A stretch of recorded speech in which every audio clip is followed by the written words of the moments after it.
তো hello everyone, তোমরা সবাই ভালো আছো, আমি অনেক ভালো আছি। চলে এসেছি একটা নিউ ভিডিওর সাথে। তো কালকে তোমরা দেখতে পেয়েছিলে যে আমরা বিশ্বকর্মা পুজোর বাজার করতে গেছিলাম। আমাদের বাড়িতে আজকে বিশ্বকর্মা পুজো।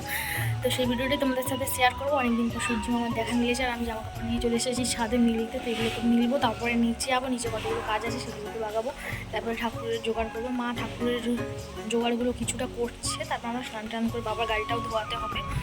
তো দেখি কতটা কী করতে পারি, সবটাই তোমাদের সাথে শেয়ার করবো। আর ভিডিওটা দেখতে ভালো লাগবে, তো ভিডিওটা কন্টিনিউ করে আমি ছাদে জামা কাপড়গুলো মিলিয়ে দিই। আর এই কদিন যে কী পরিমাণে বৃষ্টি হচ্ছিলো বলার বাইরে। তো আজকে সূর্য মামাটা উঠেছে, আর গাছ ছাদে আমাদের প্রচুর পরিমাণে ফুল ফুটেছে, সেই টাইম ফুলগুলো যেগুলোকে বলে ওগুলোই ফুটেছে। তো আজকে ছাদটা দারুণ লাগছে দেখতে। তো চলো ভিডিওটা কন্টিনিউ করো।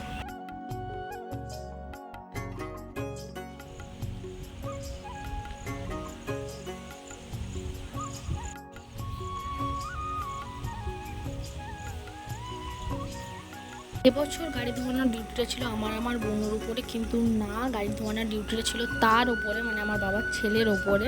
কিন্তু সে স্নান টান করে চলে আসায় সে ভেবেছিল গাড়িটাকে সার্ভিসিংয়ে নিয়ে যাবো। কিন্তু আমার বাবাকে দেখেছি প্রতি বছরে 10 থেকে 12 দিন গাড়িটা সার্ভিসিং করালেও বাড়িতে ওই পুজোর দিনটা বাড়িতেই গাড়িটা ধোয়ানো হয়। তার জন্য আমি আর আমার বোনও গাড়িটাকে ধুয়ে নিলাম ভালো করে, গাড়িটাকে সাজিয়েও দিয়েছিলাম।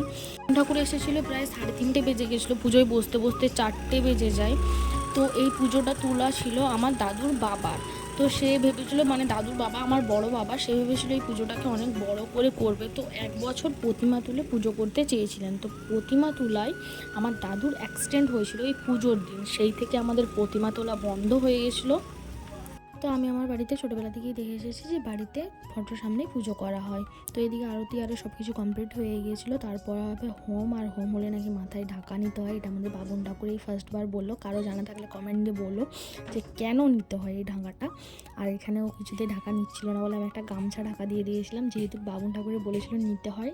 আর এদিকে গাড়ি পুজো কমপ্লিট হয়ে গেল। এই যে বাবন ঠাকুর এখন কুইনের পুজো করছে, মানে ব্ল্যাক গাড়িটার নাম কিং আর ওর নাম কুইন। তো দুজনের পুজো হচ্ছে এখন।